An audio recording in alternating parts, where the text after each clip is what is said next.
First of all, you mentioned that you have a 10-day-old baby, and congratulations. This is such an exciting time for you and your family. But of course, newborns also mean a very tired mom.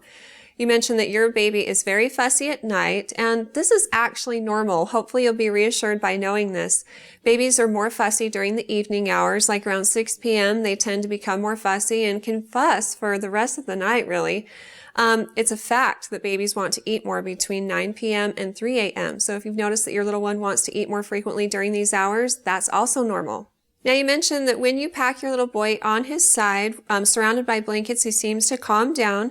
And the American Academy of Pediatrics has recommended that this not be done.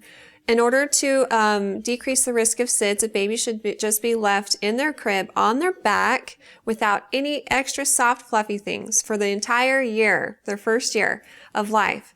So this includes pillows, extra blankets, stuffed animals, and bumper pads. Positioners and other things that help to keep babies propped on their side have actually been associated with SIDS.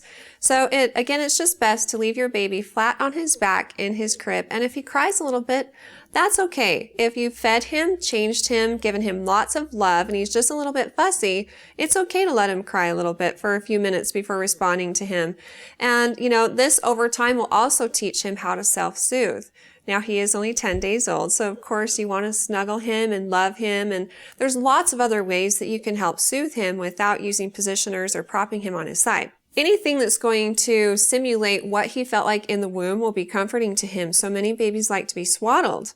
And they probably showed you in the hospital before you left how to swaddle your baby, but you put a blanket down with the four corners out, fold down the top one so it makes a triangle, put your baby's head at that point so that the blanket goes either underneath their armpit or just around their shoulders, and fold each corner under your baby so that they're tightly swaddled. And do make sure that you also pull up their legs so that their legs are not swaddled down.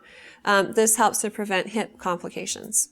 When babies are swaddled tightly, again, it reminds them of the womb and oftentimes comforts them.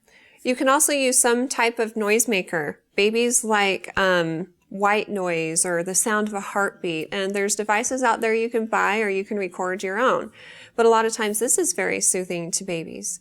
You can also try rocking your baby or get like a wrap or a pack that goes on your chest so that you can get things done while your baby is comforted. You can walk around the house and do things and have your arms free while your baby is next to you. Sometimes the source of fussiness has to do with extra gas or even the contents of the breast milk. So start making a journal. Record times when your baby's eating, sleeping, and fussy. And if you notice trends, then maybe it's just that time of the day, but sometimes it can be associated with things you're eating. So if your baby's extra fussy, then your pediatrician might recommend cutting out things like spicy food, onions, other gas-inducing foods. Now, studies don't show that this actually helps, but many mothers do report that it makes a difference. So it's always worth a try. Other things that can cause fussy babies include chocolate and caffeine and also dairy products. But when you're cutting things out of your diet, do so one at a time so that you can narrow it down and cut it out of your diet for at least 5 days at a time because it can take a while to clear in your breast milk, and so that will help you know if that's indeed going to make a difference or not. Also avoid overfeeding your baby. Sometimes we want to console them by feeding them, but we're feeding them too often. So if your baby's just eaten, try a pacifier instead of nursing. And try to space it at least 2 hours from the beginning of one feeding to the beginning of the next. And this will help to avoid overfilling and spit up and that type of thing.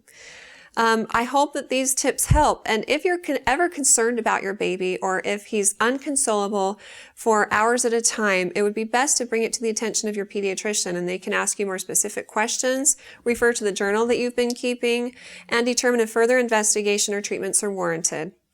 Best of luck with everything, and if you have any other questions for me in the future, feel free to ask them on our Facebook page at facebook.com/InterMountainMoms, and recommend us to your friends and family too.